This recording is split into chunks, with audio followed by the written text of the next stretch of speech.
আচ্ছা দেখো আজকে আমরা কি করবো এটা তো তোমরা জানোই, যে অর্থাৎ লিপোপ্রোটিন মেটাবলিজম রিলেটেড যে ডিসঅর্ডার গুলো আছে সেগুলো আমরা আজকে করবো, ঠিক আছে? তাহলে চলো আমরা শুরু করি।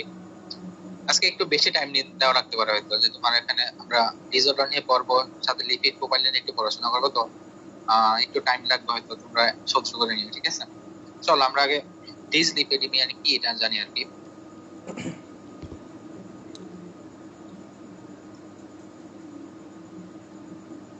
যে দেখো আমার অনেক কাজ বুঝছো, এই জন্য একটু সমস্যা হবে। ডিসলিপোপ্রোটিনিমিয়া, ডিসলিপোপ্রোটিনিমিয়া আর এটার একটা নাম হলো তোমার ডিসলিপিডিমিয়া, দুটোই সেম। তোমাদের পরীক্ষাতে শর্টকাট আসে আর কি এটা, আর যেটাই আসো তোমরা সেম দিলে হবে, কোনো সমস্যা নেই, এটা নিয়ে কেউ কিছু তোমাকে বলবে না, ঠিক আছে? এখন দেখো আসলে ডিসলিপোপ্রোটিনিমিয়া বা ডিসলিপিডিমিয়া কি? Group of disorder characterized by abnormal plasma lipoprotein and lipid concentration is known as lipoproteinemia or dyslipidemia, ঠিক আছে? এখন দেখো অ্যাবনরমাল যে ওয়ার্ড, অ্যাবনরমাল মানে তো আমরা জানি যে দুইটাই হতে পারে, অর্থাৎ অ্যাবনরমাল মানে আমার এটা বাড়তেও পারে আবার কমতেও পারে। আমার ডিসলিপিডিমিয়া কয় ধরনের হবে? প্রাইমারি যদি আমরা হিসাব করি তাহলে দুই ধরনের, একটা হলো কি হাইপার, একটা হলো হাইপো, ঠিক আছে? এই দুই ভাগে আমরা ভাগ করে থাকি। হাইপার মানে বেশি অর্থাৎ ইনক্রিজ হয়ে গেছে লিপিড লেভেল, আর হাইপো মানে হলো ডিক্রিজ, যেটা অর্থাৎ প্লাজমাতে লিপিড লেভেল কমে গেছে। বুঝছো তো এতটুকু? জি ভাই। জি ভাই। আচ্ছা এবার চলো আমরা ক্লাসিফিকেশনে যাই। এবার আসো হাইপার। হাইপার মানে আমরা বলছিলাম যে দুইটা হয়, একটা হলো ইনক্রিজ আর একটা ডিক্রিজ। ইনক্রিজ মানে হাইপার। এখন আমরা হাইপার লিপোপ্রোটিনিমিয়া আর হাইপার লিপিডিমিয়া নিয়ে জানবো। আবার হাইপার লিপিডিমিয়াকে আমরা দুই ভাগে ভাগ করতে পারি, ঠিক আছে? আমরা ব্রড ক্লাসিফিকেশন গুলো দেখি। একটা হলো প্রাইমারি, একটা হলো সেকেন্ডারি। দেখো প্রাইমারি মানে কি? প্রাইমারি মানে মনে করো যে তোমার পিতা মাতা থেকে তোমার আসছে, ফ্যামিলিয়ার হইতে পারে কিংবা পলিজেনিক হইতে পারে। পলিজেনিক মানে হলো তোমার কি অনেকগুলো সমস্যা একসাথে হওয়ার কারণে তোমার মনে করো যে ক্রোমোসোমাল যেসব ডিসঅর্ডার আছে তার মধ্যে তোমার মিউটেশন, তারপরে আমাদের যে তোমার মায়োজেনিক যে কোনো ডিসঅর্ডার আছে, সবগুলো মিলে একসাথে হওয়ার কারণে কি হয়, এটা পলিজেনিক আর কি। তো তোমার দেখা যায় যে এই ডিজিজটা হয়ে থাকে, এটা হলো প্রাইমারি। আর সেকেন্ডারি মানে হলো আদার্স কজ, এটা তোমার ফ্যামিলি থেকে আসে না বা তোমার ফ্যামিলির কারণে এবার তোমার আছে, এটা হলো সেকেন্ডারি, ঠিক আছে? বুঝছো তো? জি ভাইয়া। জি ভাই। এবার দেখো যে প্রাইমারি, প্রাইমারি ভিতরে কি আছে কি কি আছে দেখো, প্রিডমিনেন্ট হাইপার কোলেস্টেরোমিয়া, প্রিডমিনেন্ট হাইপার ট্রাইসালগ্লিসারিমিয়া আর মিক্সড, অর্থাৎ দুটো আলাদা আলাদা হতে পারে বা দুটো একসাথে হতে পারে। আর প্রাইমারি কজ কিন্তু আমি বলেছি তোমার একটা হলো ফ্যামিলিয়ার আর একটা হলো তোমার পলিজেনিক, ঠিক আছে? আর সেকেন্ডারি ভিতরে দুইটাই হবে, একটা হলো তোমার সেকেন্ডারি হাইপার কোলেস্টেরোমিয়া আর একটা হলো তোমার সেকেন্ডারি হাইপার ট্রাইসালগ্লিসারিমিয়া, এই দুটো হলো সেকেন্ডারি। এখানে কারো সমস্যা আছে?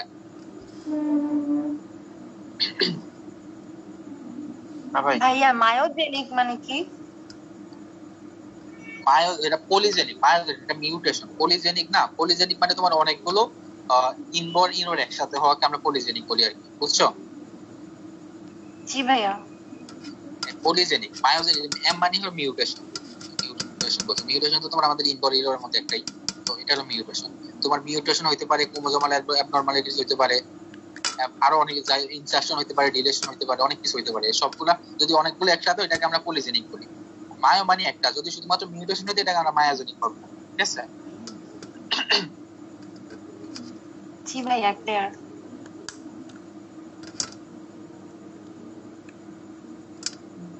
এবার দেখো আমরা হাইপার কোলেস্টেরোমিয়া নিয়ে জানবো, এটা আমাদের জন্য মোস্ট ইম্পর্টেন্ট জানিয়া, কারণ এটা তোমরা খালি ফিজিওলজি বায়োকেমিস্ট্রিতে পড়বা না। হাইপার কোলেস্টেরোমিয়া এটা তোমরা যখন প্যাথোলজি পড়বা সেখানে পড়তে হবে, যখন ফার্মাকোলজি পড়বা তখন পড়তে হবে, মাইক্রোবায়োলজিতে পড়া লাগবে না, মেডিসিনে পড়তে হবে। আচ্ছা তুমি যেখানে যাবা তোমার এটা পড়া লাগবে, কারণ এটাই হলো মেইন কালপ্রিট। এই যে আমাদের হার্ট অ্যাটাক হইতেছে, তারপর স্ট্রোক হইতেছে, পেরিফেরাল ভাস্কুলার যত ডিজিজ হইতেছে সবগুলোর মেইন কালপ্রিট কিন্তু এই লোকই। এই হাইপার কোলেস্টেরোমিয়া হলো সবকিছুর কালপ্রিট। বাট এটা আমাদের জন্য অনেক ভালো, কারণ কোলেস্টেরলের ফাংশন তো আমরা তোমার ফিজিওলজিতে পড়ি, তাই না? তো ফাংশন তোমরা জানোই, আমি এটা না বলি। বাট এটা যে কি পরিমাণ খারাপ এটা আমি তোমাদেরকে বলতেছি আর কি। এটার কারণে তোমার অর্থাৎ আমাদের আমি বলা হয় যে তোমার বিশ্বে সবচেয়ে বেশি মানুষ মারা যায় হলো দুইটা ডিজিজ, একটা হলো কি তোমার এমআই আর একটা হলো স্ট্রোক, ঠিক আছে? এই দুটো ডিজিজে সবচেয়ে বেশি মানুষ মারা যায়। আর এই দুইটা ডিজিজে তার কনসিকুয়েন্সেস হয় হাইপার কোলেস্টেরমিয়া যদি ব্লাডে বেশি হয় তার কনসিকুয়েন্সে এই দুটো ডিজিজ হয়, ঠিক আছে? হাইপার কোলেস্টেরমিয়া থেকে কি হয় তোমার অ্যাথেরোস্ক্লেরোসিস হয়, এটা আমরা পরে জানবো। এই অ্যাথেরোস্ক্লেরোসিস থেকে পরবর্তীতে তোমার এগুলো হয়ে যায়। তো এই জন্য এটা তোমার সবচেয়ে বেশি important as a medical student, তোমার এটা জানতে হবে। কারণ তুমি যখন গ্রামে যাবা মানুষদেরকে তুমি এটা নিয়ে সচেতন করতে হবে আর কি।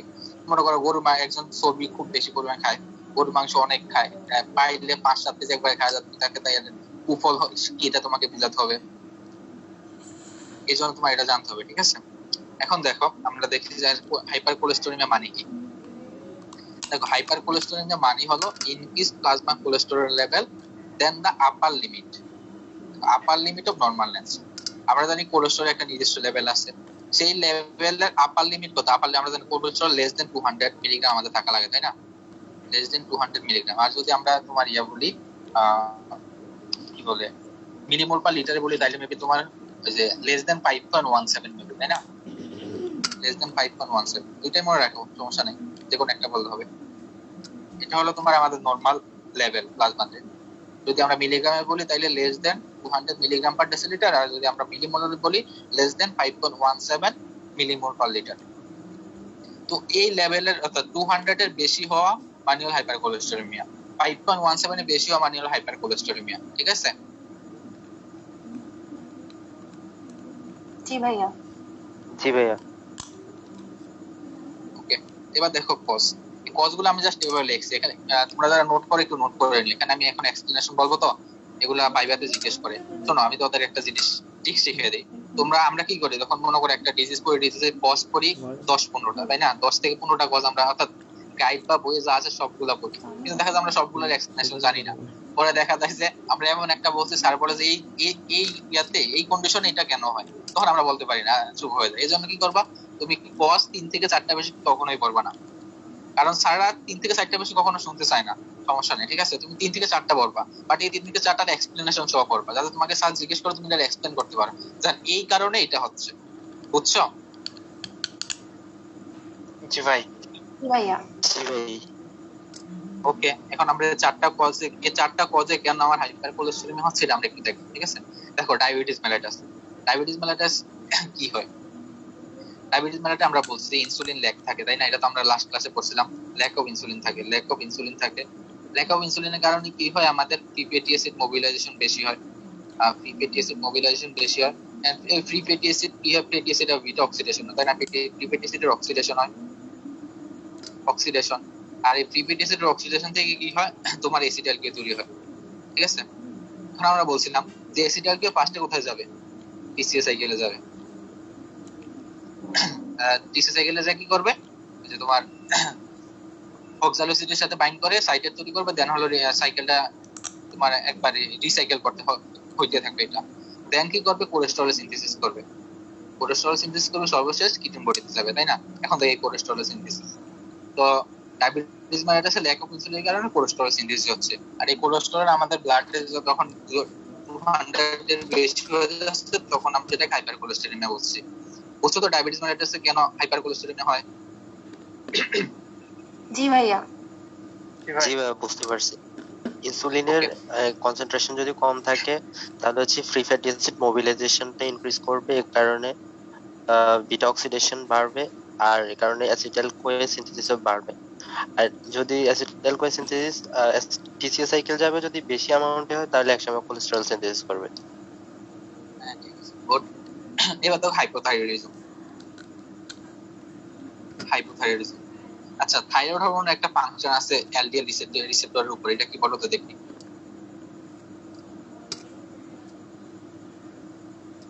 এটা কি ইনক্রিজ করে না রিসেপ্টরের ডাটা? জি না, আবার বলো। এলডিএল রিসেপ্টরটি স্টিমুলেট করবে যাতে আরো বেশি করে এলডিএল রিসেপ্টর তৈরি করে। হ্যাঁ, থাইরয়েড হলো এলডিএল রিসেপ্টরকে স্টিমুলেট করে, সে কি করে, বেশি বেশি কোলেস্টেরল আপটেক করে, বুঝছো? ব্লাডে যখন কোলেস্টেরল লেভেল তোমার বেড়ে যায় তখন থাইরয়েড হরমোন কি করে, লিভারে যে এলডিএল রিসেপ্টর থাকে এই এলডিএল রিসেপ্টরকে স্টিমুলেট করে, যে তুমি ব্লাডে কোলেস্টেরল লেভেল বেড়ে গেছে, তুমি কোলেস্টেরল নিয়ে নাও, আমার ব্লাডকে খালি করে দাও। দেন ওই এলডিএল রিসেপ্টর কি করে, কোলেস্টেরলকে আপটেক করে ব্লাডকে খালি করে দেয়, ব্লাডে আবার কোলেস্টেরল লেভেল নরমাল হয়ে যায়। কিন্তু হাইপোথাইরয়েডিজম মানে কি, আমার থাইরয়েড হরমোনে নাই। এখন মনে করো যে থাইরয়েড হরমোন নাই, থাইরয়েড যদি হরমোন নাই থাকে তাহলে আমার এলডিএল রিসেপ্টরকে স্টিমুলেট করবে কে? স্টিমুলেট করা কেউ নাই। সাপোজ মনে করো যে তোমার ক্লাস সকাল 10টায়, আর প্রতিদিন 9:50 তোমার বোন তোমাকে ডাইকা দেয়, কারণ তুমি ঘুম থেকে উঠতে পারো না। একদিন তোমার বোন তোমার নানু বাড়িতে গেল, তো তোমাকে 9:50 কেউ ডাকে নাই, তুমি ঘুম থেকে উঠে দেখলে 4টা বেজে গেছে, তাহলে মাঝখানে তোমার ক্লাস যা হয়েছে সবগুলাই শেষ। এই ব্যাপারটা হলো এমন আর কি, যে থাইরয়েড হরমোন এলডিএল রিসেপ্টরকে স্টিমুলেট করে কোলেস্টেরল আপটেকের জন্য। হাইপোথাইরয়েডিজমে এলডিএল থাইরয়েড হরমোন থাকে না, থাইরয়েড হরমোন না থাকাতে সেই এলডিএল রিসেপ্টরকে স্টিমুলেট করতে পারে না, এলডিএল ও কোলেস্টেরলকে আপটেক করতে পারে না, যার কারণে আমাদের ব্লাডে কোলেস্টেরল লেভেল বেড়ে যায় এবং হাইপার কোলেস্টেরোলিমিয়া হয়। বুঝছো? জি ভাইয়া। জি ভাই। জি ভাই বুঝতে পারছি। এবার দেখো অবস্ট্রাকটিভ জন্ডিস। আচ্ছা অবস্ট্রাকটিভ জন্ডিস কি হয় এটা বলো তো আমাকে দেখি।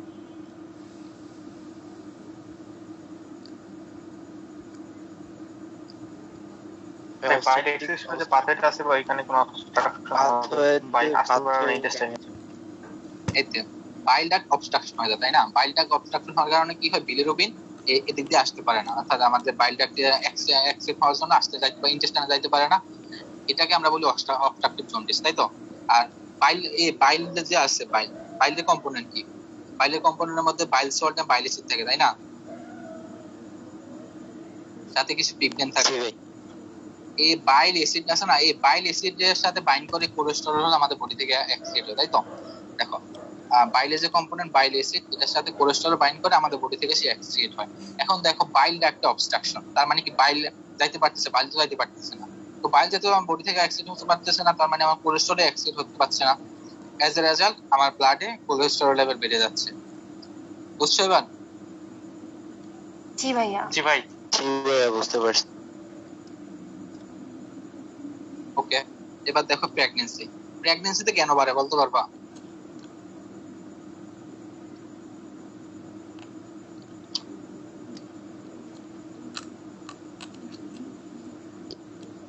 আচ্ছা দেখো প্রেগন্যান্সিতে কি হয়, আমরা আমাদের স্টেরয়েড হরমোন আছে না, স্টেরয়েড হরমোন সিনথেসিস বেশি হয়, বুঝছো? আর স্টেরয়েড হরমোন সিনথেসিস যখন বেশি হয় সেটা হলো তোমার আমাদের স্টেরয়েড। কোলেস্টেরল কি? কোলেস্টেরল তো একটা স্টেরয়েড না, আর এই কোলেস্টেরল থেকে কিন্তু স্টেরয়েড হরমোন সিনথেসিস হয়। প্রেগন্যান্সিতে দুটো কাজ, একটা হলো স্টেরয়েড হরমোন সিনথেসিস বাড়ে, আর একটা হলো তোমার আমাদের হেপাটিক এবং এডিপোস টিস্যুতে কি বলে মোবিলাইজেশন বেশি হয়। এখন দেখো এডিপোস টিস্যু থেকে যদি মোবিলাইজেশন বেশি হয়, ঠিক আছে, তার মানে কি প্রি ফ্যাটি অ্যাসিড বেশি আসবে। প্রি ফ্যাটি অ্যাসিড যখন বেশি আসবে তখন সে কি করবে, সে হলো বিটা অক্সিডেশন করবে। বিটা অক্সিডেশন করলে এসিটাইলকে তৈরি করবে। এসিটাইলকে আমার যতটুকু টিসি সাইকেলে যাওয়ার দরকার ততটুকু টিসি সাইকেলে যাবে, আর বেশি যখন হবে সে কোলেস্টেরল সিনথেসিস করবে। কোলেস্টেরল একটা নির্দিষ্ট পরিমাণ কি হবে, স্টেরয়েড হরমোনকে সিনথেসিস করবে, কিন্তু তার লেভেল যা স্টেরয়েড হরমোন যা সিনথেসিস হবে এর চেয়ে বেশি হলে তোমার মোবিলাইজেশন হয়। এজ এ রেজাল্ট হলো আমাদের ব্লাডে আমরা কোলেস্টেরল লেভেল বেশি পাই, বাট আফটার প্রেগন্যান্সি আবার কোলেস্টেরল লেভেল আবার নরমাল হয়ে যায়। এজন্য এটাকে ফিজিওলজিক্যাল বলা হয় আর কি, ফিজিওলজিক্যাল কজ অফ হাইপার কোলেস্টেরোলিয়া। বুঝছো? এটা একটু আরেকবার বলবেন? আচ্ছা ওকে, দেখো প্রেগন্যান্সিতে দুইটা জিনিস হয়, একটা হলো তোমার আমাদের স্টেরয়েড হরমোন সিনথেসিস বেশি হয়, আর একটা হলো আমাদের হেপাটিক এবং এডিপোস টিস্যুতে মোবিলাইজেশন বেশি, অর্থাৎ এডিপোস টিস্যু থেকে হেপাটিক টিস্যুতে মোবিলাইজেশন বেশি হয় ফ্যাটি অ্যাসিডের। এখন মোবিলাইজেশন যখন বেশি হবে তখন কি হবে, ফ্যাটি অ্যাসিডের অক্সিডেশন হবে। ফ্যাটি অ্যাসিডের অক্সিডেশন হলে কি তৈরি করবে, এসিটাইলকে তৈরি করবে। এসিটাইলকে সেই এসিটাইলকে কি করবে, সেই এসিটাইলকে হলো তোমার টিসি সাইকেলে যাবে যতটুকু টিসি সাইকেলে যাওয়ার কথা, অর্থাৎ তোমার অক্সালো এসিটেটের অ্যাভেলেবিলিটির উপর ডিপেন্ড করবে তোমার এসিটাইলকে কয়টা টিসি সাইকেলে যাবে। দেন কিছু পরিমাণ গেল, যাওয়ার পরে যে বাকিটা থাকবে সেই কোলেস্টেরল সিনথেসিস করবে। সেই কোলেস্টেরল হলো তোমার কি আবার স্টেরয়েড হরমোন সিনথেসিস করবে, বাট কোলেস্টেরল যে স্টেরয়েড হরমোন সিনথেসিস করতে সেটা হলো লিমিটেড। বুঝছো? জি ভাই বুঝতে পারছি। এর বেশি যখন হয়ে যাবে তখন সে ব্লাডে লেভেল বেড়ে যাবে, আর এই জন্য এটাকে তোমার physiological cause of secondary hypercholesterolaemia বলা হয় প্রেগন্যান্সি। বুঝছো এবার? জি ভাই। জি ভাই বুঝতে পারছি। আচ্ছা এবার আসো,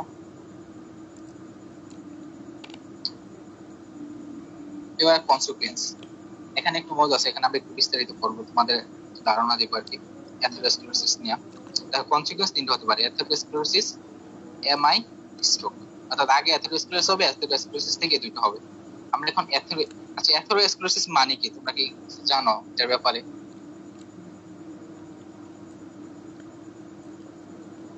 এই ব্লাড ভেসেলস এর যে এন্ডোথেলিয়াম আছে এটাতে হচ্ছে ফ্যাটের ডিপোজিশন হবে, এটা জি ভাইয়া, প্লাগ সৃষ্টি হবে। হ্যাঁ মোটামুটি ঠিক আছে, আমি তোমাকে বলি। এই যে আমরা কি বলি অ্যাথেরোস্ক্লেরোসিস করি না, দেখো অ্যাথেরোস্ক্লেরোসিসের আগে একটা টার্ম আছে, সেটা তোমাদের জানতে হবে, যেটা আর্টেরিওস্ক্লেরোসিস। আর্টেরিওস্ক্লেরোসিস তো বুঝতে চাইছি, আর্টেরিওস্ক্লেরোসিস। আর্টেরিওস্ক্লেরোসিস তিন ধরনের হয়, আমি পরে বলতেছি এটা আসলে কি, ঠিক আছে? তিন ধরনের। একটা হলো তোমার আর্টেরিওলোস্ক্লেরোসিস, আসলে শুনে নেই তাইলে, হলো তোমার আর্টেরিওলো, বুঝছো? এটা হলো আর্টেরিও, আর এটা হলো আর্টেরিওলোস্ক্লেরোসিস। আর একটা হলো তোমার মনকেবার্গ মিডিয়াল স্ক্লেরোসিস, মনকেবার্গ মিডিয়াল স্ক্লেরোসিস। আর একটা হলো তোমার অ্যাথেরোস্ক্লেরোসিস। তিনটা, বুঝছো তো? ভাইয়া স্পেলিং গুলা লিখে দিলে ভালো হয়। আচ্ছা আমি তো কলম নাই, আসলে আমি চেষ্টা করতেছি, দাঁড়াও। এটা এখানে যেটা, এটা হলো আর্টেরিওলো, আমি তোমাকে দেখি আর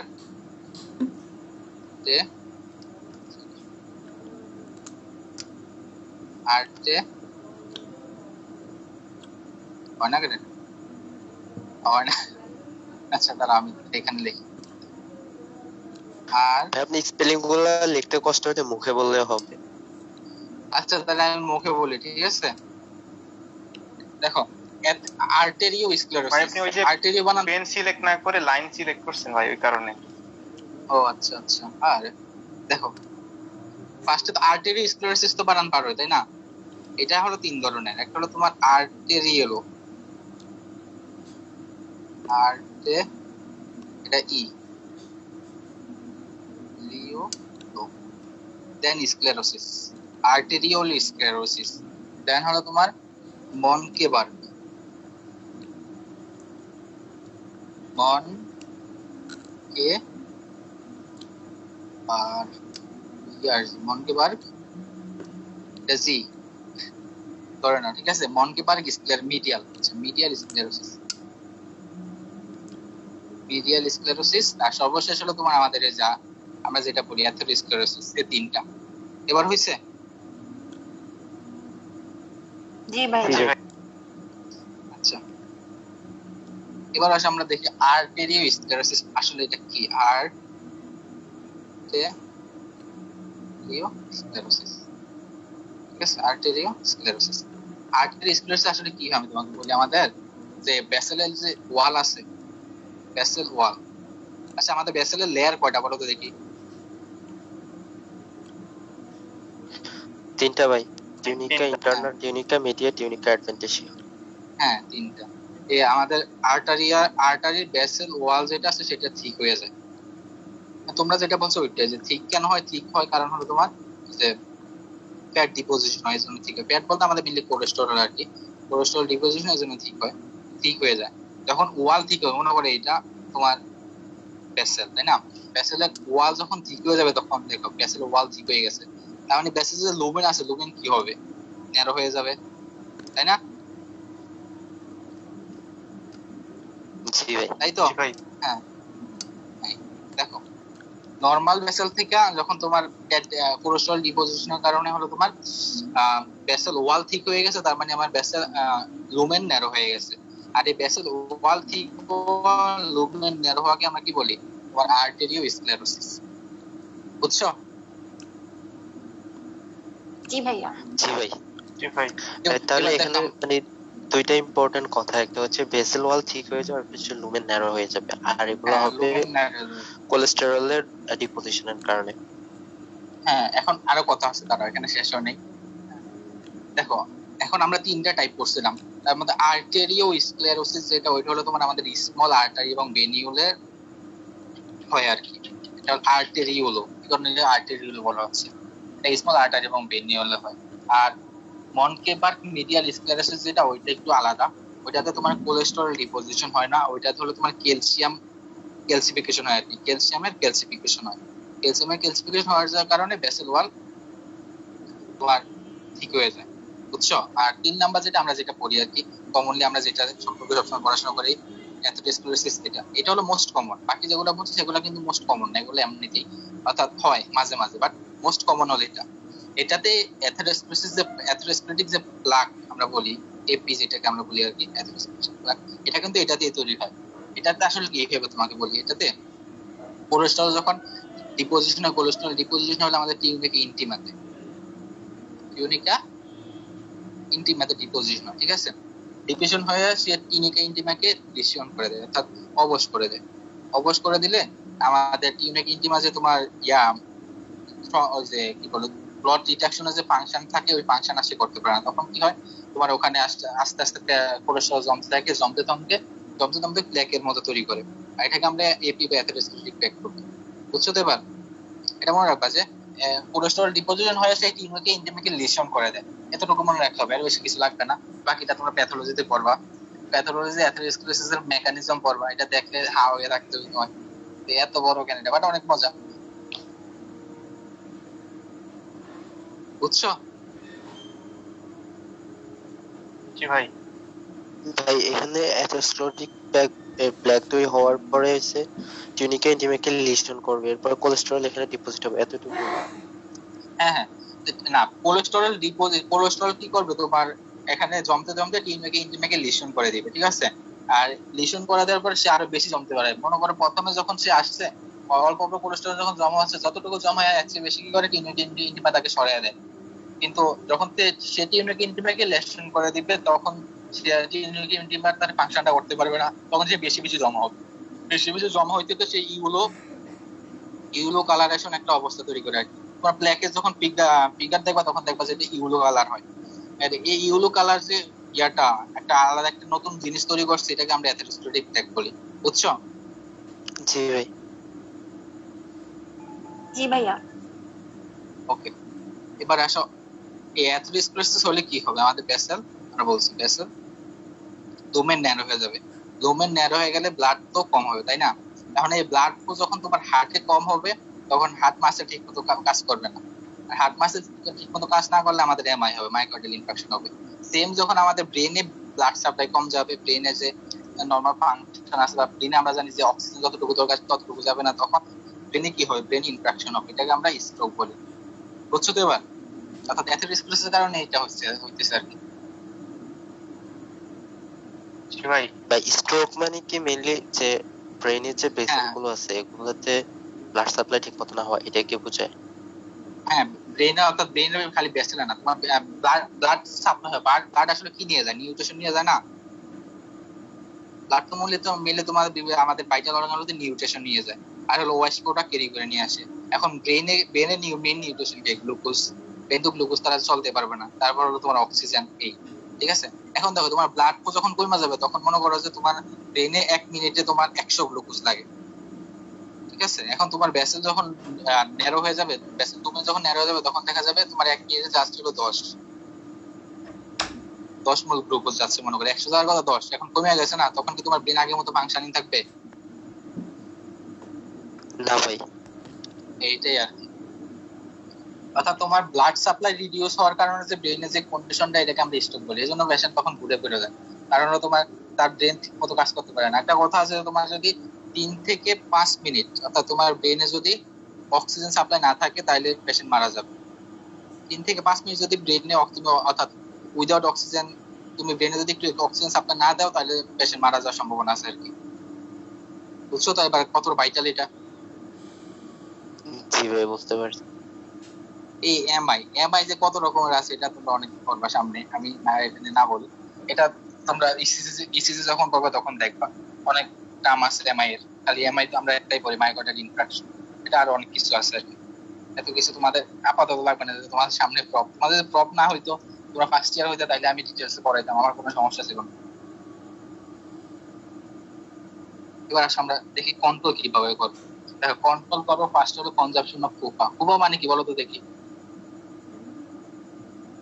polyunsaturated fatty acid. Polyunsaturated fatty acid. হ্যাঁ, পলিআনস্যাচুরেটেড ফ্যাটি অ্যাসিড কি করে আমাদের? এর ফাংশন তোমরা পড়ছো কিন্তু।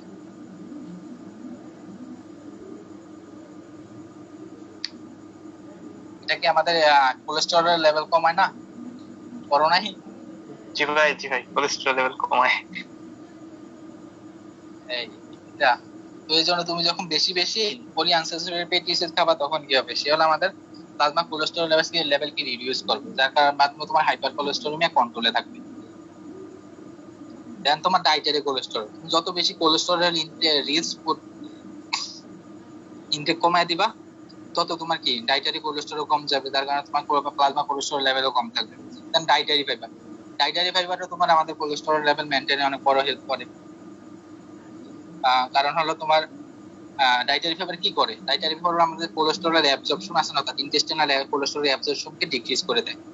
কোলেস্টেরল যদি অ্যাবজর্পশন না হয়, অ্যাবজর্পশন না হলে তো সে ব্লাডে আসতে পারে না। আমরা জানি কি ডাইজেশন হওয়ার পরে কি হয়, এটা আমরা একটা ছোট পার্টিকেল অর্থাৎ আমরা পলিমারকে মনোমারে কনভার্ট করি ডাইজেশনের মাধ্যমে।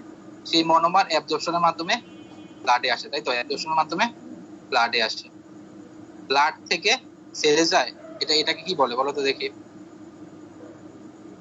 সার্কুলেশন। আরে না, ব্লাড থেকে যখন সেলে যাচ্ছে এটাকে আমরা বলি অ্যাসিমিলেশন। করোনায় মেটাবলিজম হয়। জি ভাই। ব্লাড থেকে যখন সেলে যাবে এটাকে বলি আমরা অ্যাসিমিলেশন। সেল থেকে পরবর্তীতে কি হবে? মেটাবলিজম হয়, আমাদের প্রোডাক্ট তৈরি হবে। এটা হলো কমপ্লিট একটা সাইকেল। আমি যদি তোমাদের মেটাবলিজম পড়াইতাম, ইন্ট্রোডাকশন অফ মেটাবলিজম, তখন আমি তোমাদেরকে এগুলো সুন্দরভাবে বলতাম। এখন তো জাস্ট কথার কথা চলে আসছে, এই জন্য হালকা পাতলা বলতেছি আর। বুঝছো তো এবার আসলে কি হচ্ছে কাহিনীটা? জি ভাই। ওকে, ডায়েটারি ফাইবার এই কাজটা করে। এরপর তোমার লাইফস্টাইল মডিফিকেশন বলতে মনে করো আমাদের ওবস পার্সন যারা আছে তাদের দেখা যাচ্ছে কোলেস্টেরল লেভেল এমনি বেশি থাকে। তারা যদি এক্সারসাইজ করে তার মানে কি তাদের তোমার বডিতে একে তো ওবেসিটি কমবে, দুই হলো তোমার আমাদের এক্সারসাইজের মাধ্যমে আমাদের এনার্জি লস হয়, এনার্জি প্রোডাকশন বেশি হচ্ছে। তার মানে আমাদের এসিটাইলকোজ যা তৈরি হবে সবগুলো টিসি সাইকেলে চলে যাবে। টিসি সাইকেলে চলে গেলে দেখা যাবে যে আমাদের কোলেস্টেরল সিনথেসিস কম হচ্ছে। এজন্য লাইফস্টাইল মডিফিকেশন ইম্পর্টেন্স। আর হলো তোমার মডারেট অ্যালকোহল কনজাম্পশন।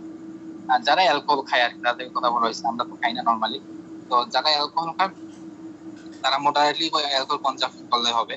আর একটা কথা আছে, সেটা হলো তোমার রেড ওয়াইন যেটা আছে সেটা আমাদের বডির জন্য বেনিফিশিয়াল। বুঝছো? রেড ওয়াইন, তার লাল মদ আর কি খাওয়ার চিন্তা করিও না। আমি বলি তোমাদের এটা কেন বেনিফিশিয়াল। রেড ওয়াইন আমাদের বডির জন্য বেনিফিশিয়াল কারণ এটা অ্যান্টিঅক্সিডেন্ট হিসেবে কাজ করে। অ্যান্টিঅক্সিডেন্টে তোমরা পড়াশোনা করছো? জি ভাই, এটা তো অনেক কাজ, আরবিসি তো কাজ করে, মানে কোনো কিছু করতে হয়। হ্যাঁ, অ্যান্টিঅক্সিডেন্ট আমার এক্সিস্টেন্ট অ্যান্টিঅক্সিডেন্ট একটা সিরিজে ছিল, আমি পোস্ট করছিলাম এগুলা। এখন খুঁজে পাবে কিনা জানি না, চাইলে ওখান থেকে পড়ে নিতে পারো। আমার নামে সার্চ দিলে পাবে এক্সিস্ট হবে। এই রেড ওয়াইন হলে অ্যান্টিঅক্সিডেন্ট হিসেবে কাজ করে।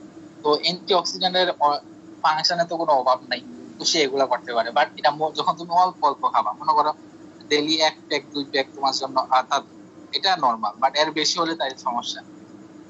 তাই বলে আবার কেউ রেড ওয়াইন খাইতে যাও না, ইসলামে কিন্তু এগুলো হারাম, এটা মনে রাখবা। এবার আসলে ড্রাগ আমরা কোন ধরনের কি ড্রাগ ইউজ করি? আমরা ড্রাগ ইউজ করবো যে সকল ড্রাগ গুলো আমাদের কোলেস্টেরল সিনথেসিস কে ইনহিবিট করে, অর্থাৎ এসএমজি কোয়ে রিডাক্টেজ এনজাইম আছে আমাদের। এসএমজি কোয়ে রিডাক্টেজ কি? এসএমজি কোয়ে রিডাক্টেজ হলো আমাদের কোলেস্টেরল সিনথেসিসের রেট লিমিটিং এনজাইম। যে সকল ড্রাগ আমাদের এসএমজি কোয়ে রিডাক্টেজ এনজাইম কে ইনহিবিট করে আমরা সেই সকল ড্রাগ ইউজ করব।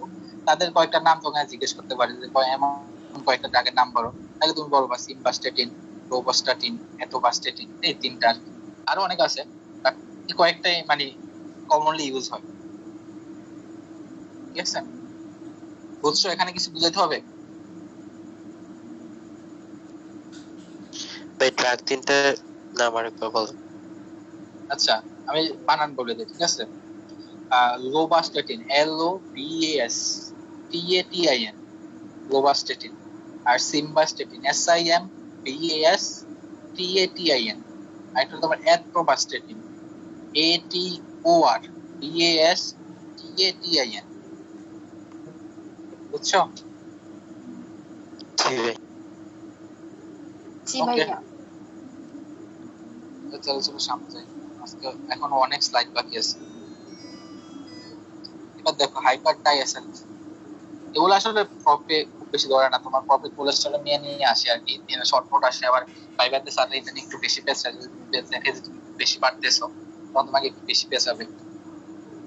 দেখো এটার ডেফিনেশন সেম, ইনক্রিজ প্লাজমা ডাইএসএল level then the upper limit of normal range is known as হাইপারটাইসার্কিট। আপার লিমিট, নরমাল রেঞ্জ আমরা জানি, নরমাল রেঞ্জ কত বড় থেকে ডাইসার্কিট।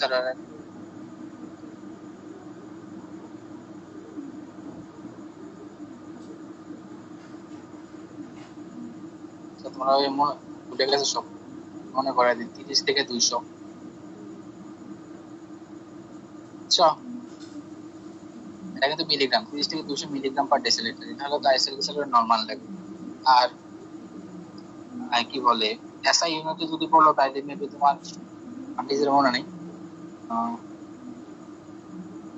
0.3 থেকে মেবি তোমার 2.5 এমন, আমার আসলে এক্স্যাক্টলি মনে নেই, কারণ আমি এটা মিলিমোলে মুখস্থ করি না, আমি তোমার মিলিগ্রাম পার ডেসিলিটারে মুখস্থ করছিলাম। ঠিক আছে, বুঝছো তো এটা? জি ভাই। এবার দেখো কস তো বললাম, কস বেশি পড়া দরকার নাই, কম পড়বা বা যেটাই পড়বা সেটার এক্সপ্লেনেশন সহ করবা তাইলে হবে। এবার দেখো আমরা এখানে কস করবো মাত্র 3টা, বেশি না। আর diabetes mellitus, chronic renal disease, আর হলো তোমার অ্যাবডোমিনাল ওবেসিটি। এবার আসো ডায়াবেটিস মেলাইটাসে কি হয়? ডায়াবেটিস মেলাইটাস হলো আমাদের ইনসুলিন ল্যাগ থাকে। আমরা জানি ইনসুলিন কি করে, ইনসুলিন হলো তোমার লিপোপ্রোটিন লাইপেজকে ইনহিবিট করে, আর হলো তোমার হরমোন সেনসিটিভ লাইপেজকে মেবি স্টিমুলেট করে। এখন যখন তোমার লিপিড ইয়াই না থাকে, ইনসুলিন না থাকে, তখন সে কি হরমোন সেনসিটিভ লাইপেজকে তোমার স্টিমুলেট করতে পারে না, লিপোপ্রোটিন লাইপেজকে ইনহিবিট করতে পারে না। অ্যাজ এ রেজাল্ট তোমার আমাদের আর কি হয়, আমাদের টাইএসএল গ্লিসারল হলো ব্রেকডাউন হয় না, ব্রেকডাউন না হলে সে হলো ব্লাডে জমা হতে থাকে। ঠিক আছে, বুঝছো তো? জি ভাই ভাইয়া। ইনসুলিন হরমোন সেনসিটিভ লাইপেজকে ইনহিবিট করে না ভাই? এই তো যে কোনো একটা হবে, আমার মনে নাই, আমি অনেক আগে করছি, তোমরা রিভার্স করে নিও তাইলে হবে। মনে করো যে হরমোন সেনসিটিভ লাইপেজকে যদি ইনহিবিট করে সেও লাইপোলাইসিস করে, লিপোপ্রোটিন লাইপেজকে যদি তোমার স্টিমুলেট করে সেও লাইপোলাইসিস করে, দুটাই করে না, এখন দুটো একটা একটা ফাংশন রিভার্স হয়ে যাবে, এতটুকু। বুঝছো তো? জি ভাই বুঝতে পারছি। এই আর কিছু না। আর এখানে একটা কথা আছে, সেটা হলো তোমার লিপোপ্রোটিন লাইপেজ কিন্তু আমাদের ব্লাডে থাকে, অর্থাৎ এটা আসে কিন্তু এন্ডোথেলিয়াল সেল থেকে। ব্লাডে যে ব্লাড ভেসেল যে তোমার ইয়ে আছে না, দুটো তো বেসিক হিস্টোলজি, একটা হলো তোমার কি যে এন্ডোথেলিয়াল সেল থাকে, আর একটা বেসমেন্ট মেমব্রেন। অর্থাৎ বেসমেন্ট মেমব্রেনের উপরে কি থাকে, এন্ডোথেলিয়াল সেল থাকে, নিচে এই বেসমেন্ট মেমব্রেন থাকে, আর এন্ডোথেলিয়াল সেল লেভেলে থাকে। এই ক্যাপিলারি এন্ডোথেলিয়াম বা এন্ডোথেলিয়াল সেল থেকে আসে লিপোপ্রোটিন লাইপেজ, আর সে ব্লাডে ফাংশনিং, আর হরমোন সেনসিটিভ লাইপেজ থেকে ডিভোর্স টিস্যুতে ফাংশনিং। তোমরা এটাকে রিভার্স করে নিলে হবে, আমার আর তো এত কিছু সব মনে নাই, এই কিছু কিছু মনে আছে আর কি, ওটা দিয়ে তোমাদের একটু পড়াচ্ছি। এবার দেখো ক্রনিক রেনাল ডিজিজ, আসলে কি হয়? রেনাল ডিজিজে এলডিএল এর অ্যাক্টিভিটি রিডিউস হয়ে যায়, রেনাল ডিজিজে এলডিএল এর অ্যাক্টিভিটি রিডিউস হয়ে যায়। এলডিএল অ্যাক্টিভিটি রিডিউস হয়ে গেলে তোমার সে কাজ করতে পারে না, এলডিএল রিসেপ্টর, শুধু এলডিএল না, এলডিএল রিসেপ্টর অ্যাক্টিভিটি, তো সে আগের মতো কাজ করতে পারে না, যার কারণে ব্লাড ট্রাইগ্লিসারাইড লেভেল বেড়ে যায়। আর অ্যাবডোমিনাল ওবেসিটি তো মানে বুঝো, ওবেসিটি মানে তো আমার বলি ফ্যাট জমা, আর আমাদের স্টোরেজ ফ্যাটে তো ট্রাইগ্লিসারাইড। তো এই ট্রাইগ্লিসারাইড যখন জমতে থাকে তখন তোমার কিছু পরিমাণ তো ইয়াত মনে করো এই ডিভিশনের সাথে বাড়তেছে। এখন ও অ্যাবডোমেনে যখন হচ্ছে তখন সে এটা আর কি অ্যাবডোমিনাল সেন্ট্রাল ওবেসিটি বা অ্যাবডোমিনাল ওবেসিটি বলা হচ্ছে। তো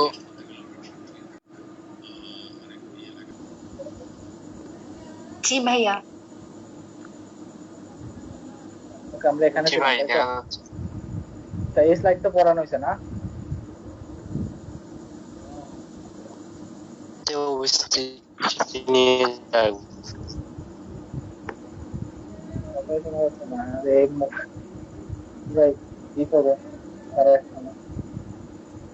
আচ্ছা একটু আবার বল, আমি শুনি নাই।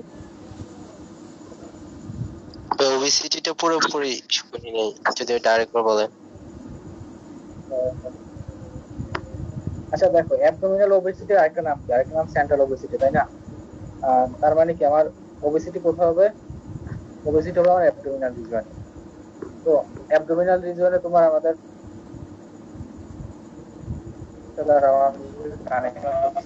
আছে।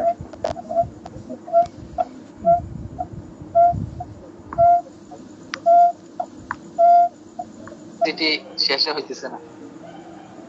অ্যাবডোমিনাল ওবেসিটিতে কি হয়? ওবেসিটি মানে কি? ওবেসিটি মানে তো আমাদের পেট জমা, পেট মানে তো টাইসারগ্লিসারল, তাই না? এখন দেখো টাইসারগ্লিসারল যখন এডিপোস্টিসিতে বাড়বে, এডিপোস্টিসিতে বেড়ে গেছে, দেন তোমার এনি হাউ, তাহলে তোমার যখন একটা সাপোজ মনে করো তোমার কি বলে, তোমার বাড়িতে কেউ বিল্ডিং করতেছে বা তোমার বাড়িতে কেউ বিদেশ গেছে, সাপোজ আমাদের চাঁদপুরে যেটা হয় আর কি, তোমার যদি এক বাড়ি কেউ বিদেশ যায়, সে কি করে ওই বাড়ির কয়েক বছর পরে ওই বাড়ির অন্য কাউকে নেয়, তবে নিতে নিতে দেখা যায় ওই বাড়ি মোটামুটি সবাই বিদেশ চলে যায়। এখন তোমার এই ডিপোস্টিসে যখন টাইসারগ্লিসারল বেড়ে যায়, তার কিছুটা তো ব্লাডেও আসে, এই ব্লাডে যখন আসে তখন সে ব্লাডের লেভেল বেড়ে যায়, বুঝছো? কারণ এই ডিপোস্টিসিতে কি হয়, মোবিলাইজেশন হয়, ফ্যাট মোবিলাইজেশন না, ফ্যাট মোবিলাইজেশনে ব্লাডে চলে আসে, ব্লাডে চলে আসলে তখন হলো তোর ব্লাডের লেভেল বেড়ে যাচ্ছে, বুঝছো তো? জি ভাই। ওকে, এবার দেখো এটার কি হবে। এটা হলো তোমার কন্ট্রোল আমরা কিভাবে করবো, লাইফস্টাইল মডিফিকেশন সেম, দেন হলো তোমার ড্রাগ, আর হলো ডাইটারি ইনটেক, ডাইটারি ইনটেক কমাই দেবো, লাইফস্টাইলের মধ্যে আমরা একটু এক্সারসাইজ করবো। আর ড্রাগ বলো তো আমরা তাইলে টাইসারগ্লিসারল ইনহিবিট করার জন্য আমরা কোন ড্রাগটা ব্যবহার করতে পারি?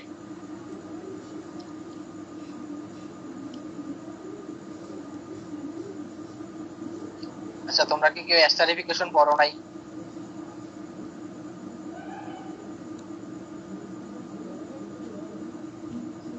সব ভুলে গেছো? আরে তোমার আপনার আমরা সব,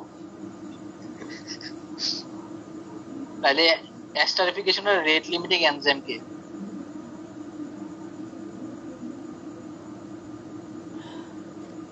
ভাই মানে নাই ভাই। আচ্ছা আচ্ছা সমস্যা নাই, সবকিছু এগুলা হুটহাট প্রপে কিন্তু তোমাকে হুটহাট জিজ্ঞেস করবে। আমি যেন তোমার মনে করে যে পড়াইতেছি একটা জিনিস শুট করে আরেকটা চলে গেছি, প্রপে এমন হবে, তোমাকে মাথা ঠান্ডা রেখে ধীরে সুস্থে অ্যান্সার দিতে হবে।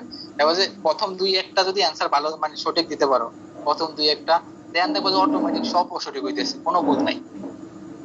বাট প্রথম দুই একটা যদি কনফিউশনে পড়ে যাও তাহলে কিন্তু মনে করে পরে পারা কোশ্চেন গুলো ভুল করে। আমাদের সাথে এমন অনেকের হয়েছে যে মানে তার প্রিপারেশন অনেক ভালো ছিল, বাট ওই প্রথম দুই একটা কার্ডে প্রথম কোশ্চেন একবারে বাজে পড়ছে। তখন আমাদের তোমার রুল ফোর্স যে ছিল, বুঝছো, ওর ফার্স্ট কার্ডের ফার্স্ট কোশ্চেন যেটা ছিল সেটা হলো তোমার কোয়ালিটি কন্ট্রোল পড়ো না, ওখানে 4টা ডেফিনেশন পড়া লাগে। তো ওই যে প্রিসিশন, সেন্সিটিভিটি, স্পেসিফিসিটি, আর একটা কি জানি, তো ওর প্রথম কোশ্চেনে পড়ছে এটা, বুঝো তা বেচারির কি অবস্থা। তো সেটা পারে না, পরে বাকিগুলো অনেক ভালো পারছিল। হ্যাঁ এটাই এটাই বলতেছিলাম আর কি, তো বুঝো তার কি অবস্থা। তা সে আইসা অবস্থা খারাপ যায়, আমার মানে আমার কপালে তো খারাপ যে আমার প্রথম কোশ্চেন এটাই পড়তে হইলো। আর আমার প্রথম কোশ্চেন যেটা পড়ছে ওইটা হলো তোমার এলপিএ। এলপিএ এটার নাম শুনছো?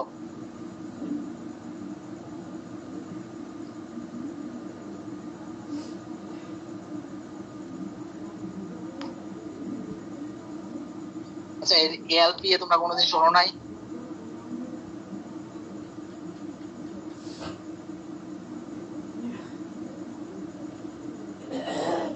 ভাই শুনছিলাম তো, কিছু মনে নাই। আচ্ছা এলপিএ মানে হলো তোমার লিড,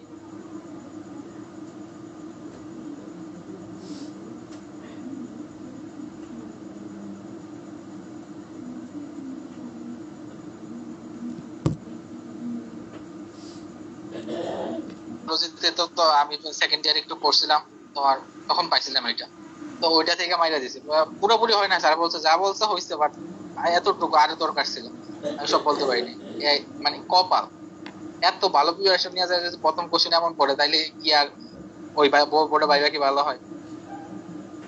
ভাই এলপি এর মানে ফুল মানে পুরো মিনিংটা কি হবে আরেকবার বললে ভালো হবে।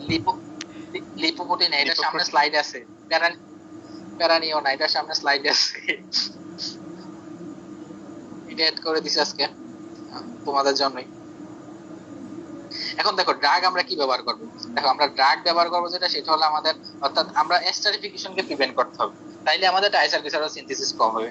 আর টাইসারগ্লিসারল সিনথেসিস কম, টাইসারগ্লিসারল সিনথেসিস হয় কিভাবে, ফ্যাটি অ্যাসিড আর গ্লিসারল এই দুইটা মিলে তো, তাই তো। এখন তোমার আমরা যদি এই ফ্যাটি অ্যাসিড আর গ্লিসারল মিলে যে টাইসারগ্লিসারল তৈরি করে, এখানে তোমার রেট লিমিটিং এনজাইম যেটা, সেটার নাম হলো তোমার, বলতেছে দাঁড়াও, গ্লিসারল 3 ফসফেট অ্যাসাইড ট্রান্সফারেজ। হ্যাঁ, গ্লিসারল 3 ফসফেট অ্যাসাইড ট্রান্সফারেজ, এটা হলো তোমার রেট লিমিটিং এনজাইম এটা। এখন যদি আমরা এই এনজাইমকে ইনহিবিট করতে পারি, তাহলে আমরা মোটামুটি তোমার টাইসারগ্লিসারল সিনথেসিস কমে যাবে। আর এই ফ্যাটি অ্যাসিড পরবর্তীতে কোথায় চলে যাবে, সেটা তোমার ও বিটা অক্সিডেশন করবে। আর গ্লিসারল থেকে আমরা জানি তোমার গ্লুকোজ হয়, এটা হচ্ছে গ্লুকোনিওজেনেসিসের মাধ্যমে তো হয়ে গেল। বাট এখানে ড্রাগের নাম আমার নিজের মনে নাই, কারণ ফার্মাকোলজি আমি এখনো অত বেশি পড়ি নাই, আমি ড্রাগের নাম জানি না, দুঃখিত।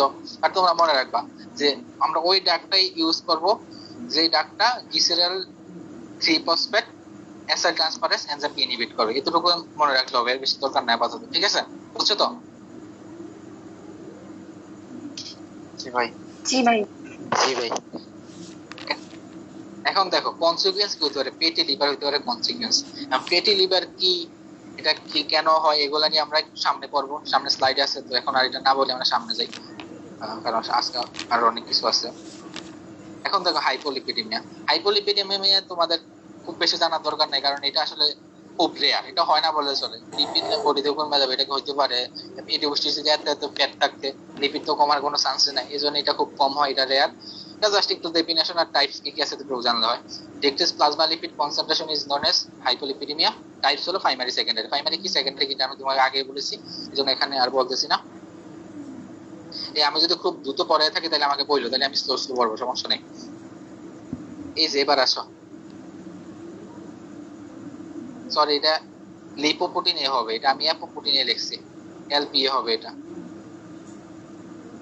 এই স্লাইডটা অ্যাড করছি মনে করো যে কখন, আর তোমাদের ক্লাস তো 10টা না, আমি ভেবে 8:45 এ স্লাইডটা অ্যাড করছি। আমি ওই তোমার রিচেক দিতেছিলাম স্লাইড, যে কি কি অ্যাড করা লাগবে আর কি কি আর কিছু অ্যাড করা যায় কিনা, তখন এই জন্য তাড়াতাড়ি কথা যেটা এমন হয়েছে, ঠিক আছে? এটা হবে তোমার এলপিএ অর্থাৎ লিপোপ্রোটিনে, অ্যাপোপ্রোটিন না, এটা আমি ঠিক করে দেবো আর তোমাদের স্লাইড দেওয়ার আগে দিই। এখন আসো, এটা আসলে কি, এটা আমাদের জানতে হবে।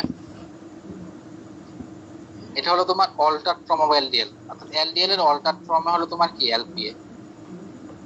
এলপিএ হলো এলডিএল এর অল্টার ফর্ম। এলডিএল এ কি কি কোন কোন ইয়া থাকে বলো তো দেখি? অ্যাপোপ্রোটিন থাকে, এটা তো পারার কথা।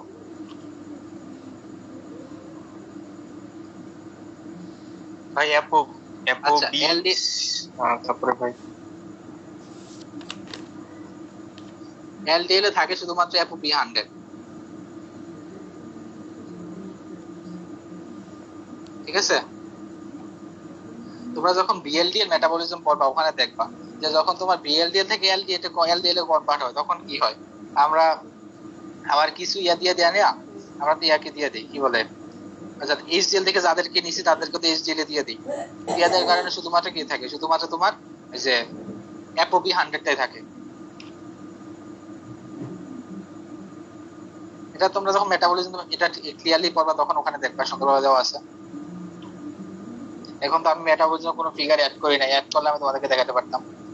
আর একটা জিনিস ইয়াতে হারপারে মেবি পাইতে পারো আর কি, আমি শিওর না, যদি হারপারে পিক দেখো ওখানে পাবা যে তোমার অ্যাপো-ইও থাকে, ঠিক আছে? সেই কবে পড়ছি, কবে আগে, অ্যাপো-ই থাকে। অর্থাৎ অ্যাপো-বি100 হলো তোমার এলডিএল এর মেইন, অর্থাৎ ইনহেরিটেন্ট মানে কি, এটা তোমার নিজেরে আছে। আর অ্যাপো-ই হলো তোমার ও ইকুয়ার্ড, অর্থাৎ ওইটা আরেকজন থেকে নেয়। এলডিএল এ তোমার কিছু কিছু বই আছে যে অ্যাপো-ই ওর থাকে, আর কিছু কিছু বই আছে নাই, বাট নাই বলাটা বেটার, শুধুমাত্র অ্যাপো-বি100 বলো, আর স্যার এটা শুনতেছে যে এলডিএল এ কোন অ্যাপোপ্রোটিন থাকে, তুমি শুধুমাত্র অ্যাপোপি 100 বলবা। পরে যদি জিজ্ঞেস করে আর আছে কিনা তখন ওইটা বলবো, আর আর না জিজ্ঞেস করলে তো হইছেই অ্যাপোই বলার দরকার নেই। তার মানে আমরা শুধু একটা পর্বে অ্যাপোপি 100 থাকে। আর লিপোপ্রোটিন এ তে কি থাকে, লিপোপ্রোটিন এ তে তোমার অ্যাপোপি 100 এর সাথে অ্যাপো এ ও থাকে। এটা হলো তোমার এটার একটু ডিফারেন্স, বুঝছো? এবার তোমাকে এটাই বলা লাগবে। তোমাকে যদি জিজ্ঞেস করে এলপিএ মানে কি, তখন তুমি বলবা যে স্যার এলপিএ হলো লিপোপ্রোটিন এ, আর এটা হলো altered form of LDL cholesterol, আর এটা কন্টেন্ট করে অ্যাপোপি 100 আর সাথে অ্যাপোএ থাকে। আর এটা কি, বা এটা এটা তোমার বডিতে কি করে এটা তোমাকে জানতে হবে। এটা হলো তোমার চিপ অ্যাথেরোস্ক্লেরোটিক ফ্যাক্টর। অর্থাৎ আমরা জানি যে আমাদের লিপোপ্রোটিনের মধ্যে যে কোলেস্টেরল থাকে, কোলেস্টেরল কি করে, অ্যাথেরোস্ক্লেরোসিস করে, তাই না? কোলেস্টেরলের মধ্যে মেইনলি কি এলডিএল কোলেস্টেরল, এইচডিএল তো করে না, এলডিএল করে। এলডিএল অ্যাথেরোস্ক্লেরোসিস করে। আর এলডিএল এর অল্টারড ফর্ম কি অ্যাপোএ, সরি এলপিএ, ঠিক আছে? এলপিএ হলো এলডিএল ছোট হাতের, এটা কিন্তু বড় হাতের না, এলপিএ এটা হলো তোমার এলডিএল এর অল্টারড ফর্ম। আর এই এলডিএল এর অল্টারড ফর্ম বাই মেইনলি তোমার অ্যাথেরোস্ক্লেরোসিস করে থাকে, বুঝছো তো? এবার জি ভাই। আবার বলা লাগবে না? ঠিক আছে, আরেকবার বলেন ভাই। আচ্ছা দেখো, এলপিএ মানে হলো লিপোপ্রোটিন এ, স্মল লেটার। এটা কি, এটা হলো তোমার এলডিএল কোলেস্টেরলের অল্টারড ফর্ম। এটা কি কন্টেন্ট করে, এটা কন্টেন্ট করে হলো অ্যাপোপি 100 এবং অ্যাপোএ। আর এটা আসলে আমাদের বডিতে কি করে, এটা হলো আমাদের বডিতে সিপ অ্যাথেরোস্ক্লেরোটিক, ঠিক আছে? আমরা জানি কি কোলেস্টেরলের কে এলডিএল ফর্ম, কারণ এইচডিএল তো আমরা জানি গুড কোলেস্টেরল, এইচডিএল গুড, আরে এইচডিএল হলো গুড আর এলডিএল হলো ব্যাড। এলডিএল এর অল্টারড ফর্মটাই হলো মেইনলি আমাদের অ্যাথেরোস্ক্লেরোসিস করে থাকে। এলডিএল কিন্তু নিজে করে না, এলডিএল এর অল্টারড ফর্ম এলডিএলও করে বাট কম। চিপ হলো তোমার অ্যাপোএ, সরি এলপিএ, খালি অ্যাপো চলে আসতেছে, বুঝছো? জি ভাই। জি ভাই। এবার ফিগারটা দেখো তাহলে আরো বুঝবা। এই দেখো, আমাদের এটা হলো এলডিএল, এই যে এরকম, আর এটা হলো আমার অ্যাপোএ, একটু অল্টারড হয়ে গেছে।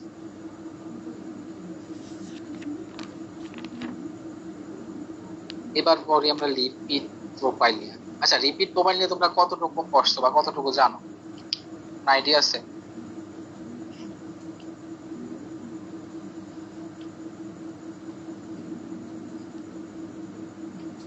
আরো কোনো আইডিয়া নাই লিপিড প্রোফাইল নিয়ে?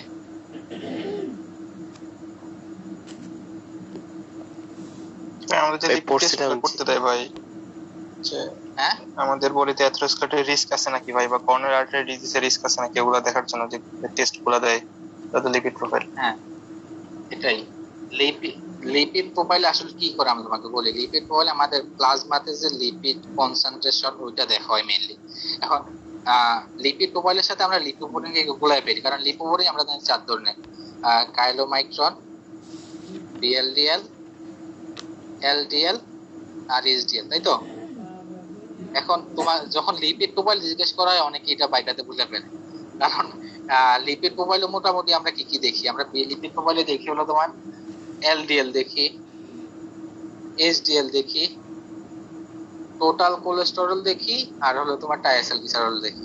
এখন এলডিএল এইচডিএল দেখে অনেকে তোমার লিপিড প্রোফাইলে এটা বইলা ফেলে, তখন জারিটা খায়, সেই লেভেলের জারি খায়। তো এটা পেছাবা না, এটা হলো তোমার লিপোপ্রোটিন আর এটা হলো তোমার লিপিড প্রোফাইল, ঠিক আছে? আর লিপিড প্রোফাইলে আমরা আসলে কি দেখি, আমরা হলো তোমার প্লাজমাতে ডিফারেন্ট লিপিডের ফ্র্যাকশন দেখি, ঠিক আছে?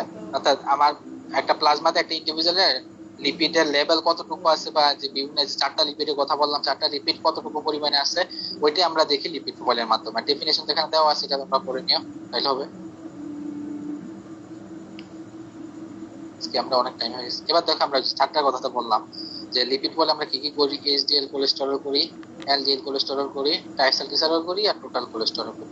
কোনটা লেভেল কত এটা তো তোমাদেরকে তোমাদের বিজনেস কলেজের টিচাররা পড়াইছে, তোমরা চাইলে ওইটা ইউজ করতে পারো, বা হারপারে যেটা আছে ওইটা ইউজ করতে পারো। হারপারে যেটা আছে সেটা হলো তোমার এইচডিএল হলো তোমার কত 40 থেকে 60, সরি এইচডিএল যেটা 40 থেকে 60 হলো এইচডিএল, বাট টিচাররা মেবি পড়ায় হলো তোমার গ্রেটার দেন 40, এমন একটা পড়ায় টিচাররা পড়ায় গ্রেটার দেন 40, সবগুলো মধ্যে মিলিগ্রাম পার ডেসিলিটার হবে, ঠিক আছে। আর এলডিএল পড়ায় হলো তোমার less than 130 maybe, less than 130 পড়ে, আর হারপারে আছে লেস দেন 100। তো তোমার যে অর্থাৎ আমি জাস্ট একটা বল দিয়েছি, ঠিক আছে। তোমরা তোমার কলেজে টিচার যেটা পড়াছে ওইটাই পড়বা, কারণ একটা মেডিকেল একটা কথা আছে যে বস ইজ অলওয়েজ রাইট, অর্থাৎ তোমার বস যিনি সে যেটা বলছে সেই রাইট। কারণ আমি যা বলতেছি এটা তো আমি আমার কলেজের টিচার যেটা পড়েছে আমি ওইটা বলতেছি, তোমার কলেজের টিচার পড়েছে এটা আমি আসলে জানি না। এবার দেখো টাইসেল কিসারও এটা বলছি 30 থেকে 200, এটা মোটামুটি সবাই সেমই পড়ায়, আবার অনেকে লেস দেন 150 পড়ায়। এটা তোমার উপর ডিপেন্ড করবে। টোটাল কোলেস্টেরল হলো কি, এটা লেস দেন 200, এটা মনে রাখি, এটা লেস দেন 200, বুঝছো তো? জি ভাইয়া। অর্থাৎ তোমার বস যেটা পড়েছে সেটাই। আমার মোবাইলে আমাদের বাইকে আছে ডিপার্টমেন্টের নাম্বার সেভ করা বস দিয়ে, কারণ বুঝছো ওনার নামে সেভ করছে আমি বস দিয়ে, উনি দেখে আমার পিটাই অবস্থা। এখন তো দেখার স্কোপ নাই, যেহেতু আমি পাস টপ, ওখানে যাওয়ার কোনো চান্স নাই। তো তোমার বস যেটা পড়েছে তুমি সেটাই বলবা। এবার আসো আমরা লিপিড প্রোফাইল টেস্ট করার জন্য কি কি প্রিপারেশন নিতে হবে একজন পেশেন্ট। সর্বপ্রথম যেটা তাকে তোমার মনে করো তুমি আগামীকালকে লিপিড প্রোফাইল টেস্ট করবা, তাইলে তোমাকে এর আগের দিন 10 থেকে 12 ঘন্টা ফাস্ট নিয়ে থাকতে হবে। দেন তুমি লাস্ট 2-3 মাস যে ধরনের ডায়েট ফলো করতেছো, যে ধরনের খাবার খাইতেছো, সেই খাবারটা তোমাকে প্রিভিয়াস 3 দিন ধরে খাইতে হবে। যে আমার তো 3 দিন পরে লিপিড প্রোফাইল টেস্ট করবো, তাহলে আমি এবার লিপিড জাতীয় খাবার খাওয়া কমাই দিই, তেল চর্বি কম খাই, তাহলে আমার লিপিড প্রোফাইল টেস্টে নর্মাল আসবে। এটা করা যাবে না, তুমি যা খাইতেছো তাই খাইতে হবে। তোমার নর্মাল যে অ্যাক্টিভিটিস তুমি করছো লাস্ট 2-3 মাস, সেটাই তোমাকে লাস্ট 3 দিন ধরে করতে হবে। এখন মনে করো যে আমরা জানি এক্সারসাইজ করলে আমাদের এডিপোস্টিস থেকে ফ্যাট মোবিলাইজেশন হয়, আমাদের লিপিড অর্থাৎ বডিতে ফ্যাট লেভেল কমে। এখন তুমি চিন্তা করলা যে আমি তো 3 মাস খেয়ে আর ঘুমায় কাটাইছি আর অনলাইনে ক্লাস করে কাটাইছি, কালকে আমি লিপিড প্রোফাইল টেস্ট করবো, তার মানে আমি আজকে বিকাল থেকে শুরু করে সারা রাত শুধুমাত্র এক্সারসাইজ করবো, তাহলে কিন্তু হবে না। তুমি যা করছো তাই করতে হবে। আর একটা হলো তোমার যে পার্সনের লিপিড প্রোফাইল টেস্ট করবো তাকে অবশ্যই ট্রমা থেকে কিংবা সার্জারি বা একুয়েট কোন ইনফেকশন আর সে যদি প্রেগন্যান্সি থাকে তাহলে আমরা লিপিড প্রোফাইল টেস্ট করব না। এই সবগুলো থেকে তাকে ফ্রি থাকতে হবে, তাইলে তার লিপিড প্রোফাইল টেস্ট করা যাবে। এগুলোতে কেন মানে ট্রমা সার্জারি আর অ্যাকুইট ইনফেকশন এগুলা থাকলে লিপিড প্রোফাইলে কি কি রকম হ্যাম্পার হইতে পারে? দেখো প্রেগন্যান্সিতে লিপিড আমরা দেখছি কোলেস্টেরল লেভেল বাড়ে, তারপর ট্রমা সার্জারি একুইট ইনফেকশন এগুলা তো তোমার দেখা যায় ইয়াতে ইনফেকশন মানে কি, অর্থাৎ তোমার বডিতে কোনো ভাইরাস ব্যাকটেরিয়া আক্রান্ত হয়েছে, এখন সে তো দেখা যাচ্ছে তোমার বডিতে লিপিড লেভেল বাড়াইও দিতে পারে কমাই দিতে পারে, এটা কিন্তু তুমি শিওর না। মানে যে কোনো কিছু হইতে পারে, এনি হাউ মানে যে হইতে পারে, ঠিক আছে। আর সার্জারি করে তো করা যাবে না, কারণ পোস্ট অপারেটিভ পেশেন্টদের তোমার 1 থেকে 1.5 বছর এটা করা হয় না, বাট এটা কেন করা হয় আমি নিজেও জানি না, সার্জারিতে পড়াশোনা করবো। আর ট্রমা তুমি যদি স্ট্রেসে থাকো তাহলে তুমি এটা করে লাভ আছে, স্ট্রেসে তো এমনিতে তোমার লিপিড লেভেল বেশি থাকবেই অটোমেটিক, বুঝছো? ভাই এটা কি এরকম ভাই যে পড়ছিলাম যে ট্রমা সার্জারি নাকি বডিতে ক্যাটালিটিক অ্যাক্টিভিটি বেড়ে যায়, তো এই কারণে কি হতে পারে? হ্যাঁ এই জন্য যত তোমার হ্যাঁ হ্যাঁ এটাই আসলে আমি বলি, তোমার তুমি যখন স্ট্রেসে থাকো তখন কি হয়, তোমার হলো তোমার বডির যে ভাইটাল অর্গান গুলো আছে তাদের হলো ফাংশন বেড়ে যায়। কারণ দেখো আমার হার্টের যে সাপ্লাই, এনার্জি সাপ্লাই, তার 80% কে দেয়? বিটা অক্সিডেশনের মাধ্যমে পাই, তাই না? 80%। তোমার হার্টের অ্যাক্টিভিটি বেড়ে গেছে, তার মানে তোমার হার্টে এনার্জি বেশি লাগতেছে। তো হার্টে যে এনার্জি বেশি লাগতেছে সে কি বিটা অক্সিডেশন আমার কি লাগবে? ফ্রি ফ্যাটি অ্যাসিড লাগবে। ফ্রি ফ্যাটি অ্যাসিড আসলে আমার কি করতে হবে? আমার লিপিডের মোবিলাইজেশন লাগবে। তো লিপিড এডিপোস্টিস থেকে ট্রাইসাইক্লিসাইডের মোবিলাইজেশন হবে, সেই ফ্যাটি অ্যাসিডে কনভার্ট হবে। তো আলটিমেটলি তোমার কি ব্লাডে ট্রাইসাইক্লিসাইড লেভেল বা তোমার লিপিডের লেভেল বেড়ে যাবে, বুঝছো তো? জি ভাই। এটাই হলো আসল কথা। তুমি স্ট্রেসে থাকলে তোমার ভাইটাল অর্গান গুলোর ফাংশন অনেক বেড়ে যায়, নরমালি যা থাকে এসে অনেক বাড়ে। কারণ তোমার স্ট্রেসে থাকলে তোমার কি হয়, তোমার রেসপিরেটরি রেট বাড়ে, তোমার টেকিকার্ডিয়া হয়, তোমার ব্লাড প্রেশার বাড়ে, সবকিছু বেড়ে যায়। স্ট্রেস খুব খারাপ জিনিস, এজন্য স্ট্রেসে কখনো মানে পরীক্ষা হোক যাই হোক, যদি বইলে লাভ নাই। আমি নিজে স্ট্রেসে থাকতাম ভাইবার আগে দিয়া কাঁপাকাঁপি শুরু হয়ে যেত, যতই বলি নিজের বেলা আসলে খাটে না। তারপরে চেষ্টা করবো আর কি, মানুষ পারে না এমন কোনো কাজ নেই। এবার দেখো আমরা এই যে লিপিড প্রোফাইল পড়বো, এটার ক্লিনিক্যাল ইম্পর্টেন্স কি। ক্লিনিক্যাল ইম্পর্টেন্স ফার্স্টে যেটা সেটা হলো আমরা ডিসলিপিডিমিয়া ডায়াগনোসিস করতে পারি। ডিসলিপিডিমিয়া ডায়াগনোসিস করতে পারি কারণ আমরা লিপিড লেভেল দেখলে আমরা বুঝতে পারি। তারপর মনে করো কারো আগে থেকে ডিসলিপিডিমিয়া আছে, তার ডিসলিপিডিমিয়া আগে থেকে ভালো দিকে যাচ্ছে না খারাপের দিকে যাচ্ছে, সেটাকে আমরা প্রগনোসিস করতে পারি। আর হলো তার অর্থাৎ মনে করো লিপিড লেভেল যদি খুব বেশি থাকে তাহলে তার করোনারি হার্ট ডিজিজ বা অ্যাথেরোস্ক্লেরোসিস হইতে পারে, আমরা সেটা অ্যাসেসমেন্ট করতে পারি যে আসলে তার কতটুকু রিস্ক আছে। ওইটা তোমরা সামনে অর্থাৎ ফোর্থ ইয়ারে যখন উঠবা তখন পড়বা, আমিও পড়বো, আমি পড়ি না। একটা লেভেল আছে বুঝছো, 3টা লেভেল মেবি আছে। লিপিড লেভেল যদি এত থাকে তার মানে তোমার রিস্ক এত পার্সেন্ট, লিপিড লেভেল যদি অত থাকে তাহলে অত পার্সেন্ট, অত থাকলে অত পার্সেন্ট। ওই পার্সেন্টেজ আমি এখনো পড়ি না, এই জন্য আমি তোমাকে বলতে পারতেছি না। তোমরাও পড়বা, আমি সামনে পড়বো, তখন বলতে পারবো। ঠিক আছে, বুঝছো তো? জি ভাই। জি ভাই। এবার আসো ফ্যাটি লিভার। ফ্যাটি লিভারটা আসলে কি? ফ্যাটি লিভারে আসলে কি হয় সেটা তোমার accumulation of triacylglycerol within the parenchyma cell of liver call fatty liver. অর্থাৎ আমাদের ট্রাইএসাইলগ্লিসারল লেভেল যখন ব্লাডে বেড়ে যায় সেটা হলো লিভারে যে একুমুলেশন হয়, আর এটাকে আমরা কি বলি? ফ্যাটি লিভার বলি। ঠিক আছে, এটা আরেকটা নাম হলো তোমার সিনোনিম যেটা সেটা হলো স্টেটোসিস। এই স্টেটোসিস বলা হয়, এটা ডেভিডসনে আছে সিনোনিম।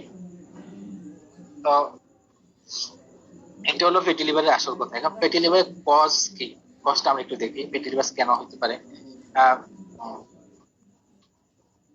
ফ্যাটি লিভার 3টা কারণ হতে পারে। একটা হলো যদি তোমার কোনো কারণে বডিতে ফ্যাটি লিভার সিনথেসিস বেড়ে যায়, কোনো কারণে তোমার লিপোপ্রোটিন সিনথেসিস ইম্পেয়ারমেন্ট হয়, আর একটা হলো এন্ডোক্রাইন ফ্যাক্টর। ঠিক আছে, এসব কারণে তোমার ফ্যাটি লিভার হতে পারে। এখন দেখো যে তোমার সিনথেসিস কেন বাড়তে পারে।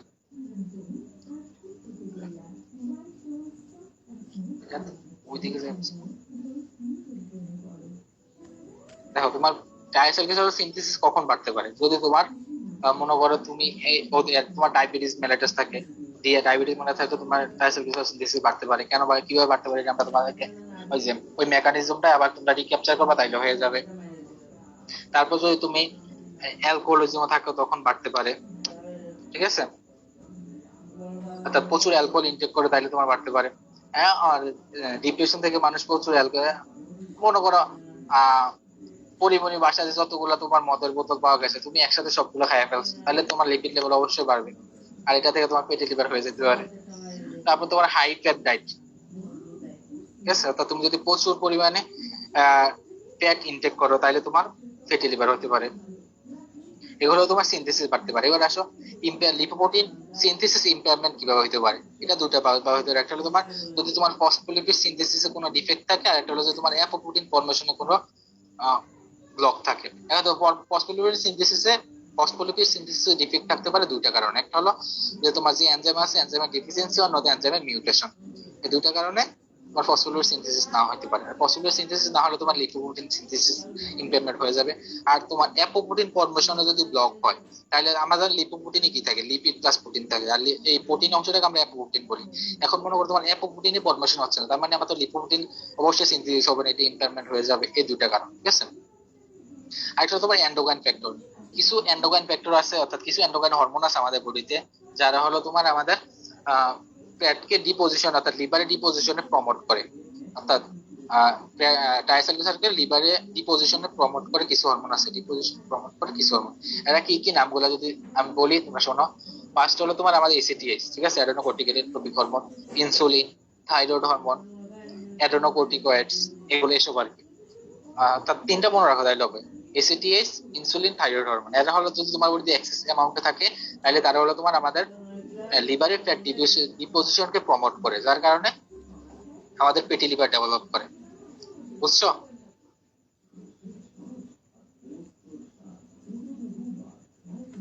ভাই অ্যাপোপ্রোটিনের যে ফরমেশন এটা ব্লক কাটে। বুঝিনি, আবার বলো।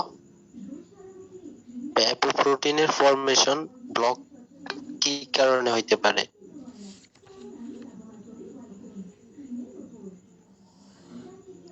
2 নাম্বার যে কজ আছে আর কি, ইম্পেয়ারমেন্ট অফ লিপোপ্রোটিন সিনথেসিসের মধ্যে 2 নাম্বার যে পয়েন্টটা।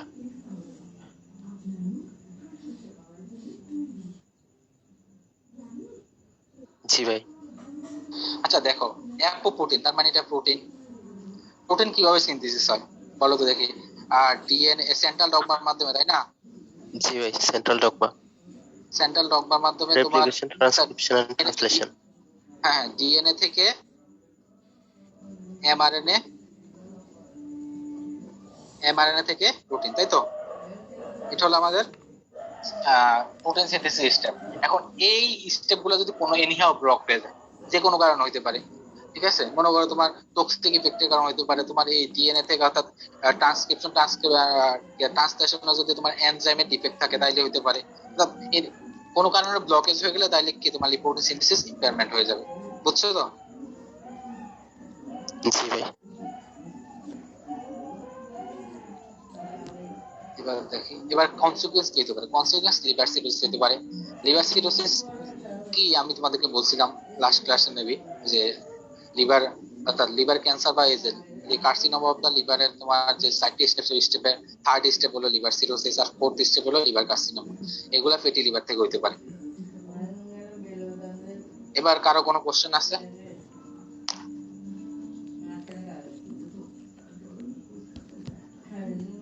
ভাই ওই যে এবিসি তে যে ভাই ডিসলিপিডেমিয়াতে যে অনেক কিছু আছে ভাই, ওই যে ফ্রেডিকসনস টাইপ, তারপরে কি ভাই আরো কি কি দেখছিলাম, ওগুলো কি লাগবে ভাই ওই ক্লাসিফিকেশনস গুলো? যে আপনার যে ভাই এবিসি তো সেটা ওই যে ভাই ডিসলিপিডেমিয়াতে যে ওইখানে যে আপনার এই ছকগুলা ছিল যে বড় বড়, যে ভাই ওই যে ফ্রেডিকসনস টাইপ, আর না এত কিছু লাগবে না। আমি তোমাদেরকে যেগুলো কি জানি ওগুলো কি, ওগুলো কি লাগে ভাই? না না, আমি তোমাদেরকে যেগুলো পড়াইছি ঠিক আছে আজকে, ওইটা হলো তোমার ডেভিডসন, তারপর হারপার আর সত্যনারায়ণ, এই 3টা রেফারেন্স নিয়ে আমি তোমাকে পড়াইছি। তো ডিসলিপিডিমিয়া তোমার যত অর্থাৎ একবারে যতটুকু তোমার সারা জীবনের জন্য দরকার আমি তোমাকে কতটুকু পড়াই দিছি। বুঝছো? জি ভাই বুঝতে পারছি। এবিসি থেকে ডিটেইলস যেটা পড়বা, সে যে কাটটা পড়বা সেটা হলো তোমার বডি ফ্লুইড ইলেকট্রোলাইটিস ডিসঅর্ডার। ওইটা এবিসিটা পারলে মুখস্থ করে নাও। ওইটা তোমার তুমি 5th ইয়ারে উঠলো তোমাকে এবিসি থেকে পড়া লাগবে ওই টপিকটা। তো এর জন্য ওইটা একবার ইন পড়ে এবিসি থেকে পড়াই বাধ্যতামূলক। আর বাকিগুলো আসলে এবিসির সাথে অন্যান্য বই পড়া লাগে, কারণ আর নয়তো তোমার ধরতে অসুবিধা হয়ে যায় আর কি। মানে আমরা তো বায়োকেমিস্ট্রি অত বেশি পড়ি না, বায়োকেমিস্ট্রি সবচেয়ে ইজি সাবজেক্ট আমাদের মনে হয়, কারণ এই জন্য এনাটমি পড়তে পড়তে জীবন শেষ হয়ে যায়, বায়োকেমিস্ট্রি আমরা পড়বো, এটা হলো সবার কথা আর কি। ভাইয়া অ্যালকোহলিজমে কিভাবে ফ্যাটি লিভার ডেভেলপ হয় এটা একটু আরেকবার বলেন। আচ্ছা, অ্যালকোহলিজম সেম। তোমার মনে করো যে অ্যালকোহল, যদি তুমি এক্সেস অ্যালকোহল ইনটেক করো তাহলে কি হবে? তাহলে সে হলো তোমার আমাদের গ্লুকোনেজেস পাথওয়েকে সাপ্রেস করে দিবে। সাপ্রেস করে দিলে তোমার হাইপোগ্লিসেমিয়া, হাইপোগ্লিসেমিয়া থেকে ল্যাক অফ ইনসুলিন, ওই ল্যাক অফ ইনসুলিন থেকে তোমার পরবর্তী ডায়াবেটিস মেলিটাস যা হয় সেটাই হবে। বুঝছো তো?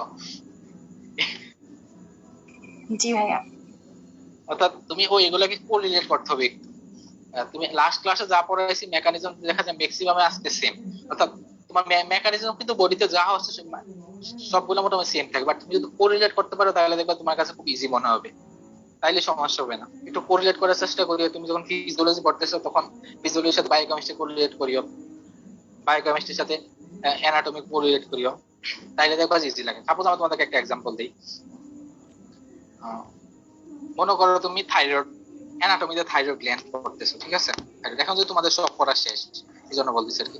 অ্যানাটমিতে তুমি থাইরয়েড গ্ল্যান্ড আজকে বললা, থাইরয়েড গ্ল্যান্ডের নরমালি স্ট্রাকচার কি, এটা অ্যানাটমি কি, দেন এটা তুমি ফিজিওলজি পড়ো। ফিজিওলজি কি পড়বা? এটার ফাংশন কি, এটার এক্সেস সিক্রেশন হলে কি হয়, তারপর তোমার অর্থাৎ হাইপোথাইরয়েডিজম, হাইপারথাইরয়েডিজম, হাইপোথাইরয়েডিজমে কি কি আছে, মিক্সেডিমা, কিটিনিজম, হাইপারথাইরয়েডিজম কি আছে, গ্রেভস ডিজিজ, থাইরোটক্সিকোসিস, আর থাইরয়েড যদি টোটাল ল্যাক থাকে তাহলে কি হয়, গয়টার হয়, এগুলা ফিজিওলজিতে পড়লাম।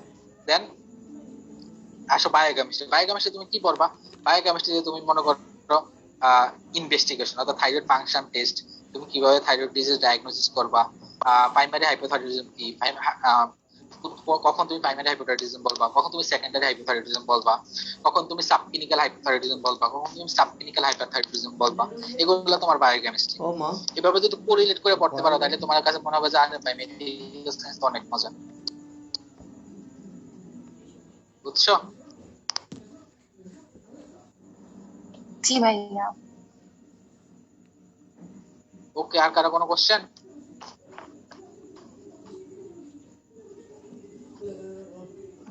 কলেজ করার কোনো সম্ভাবনা আছে?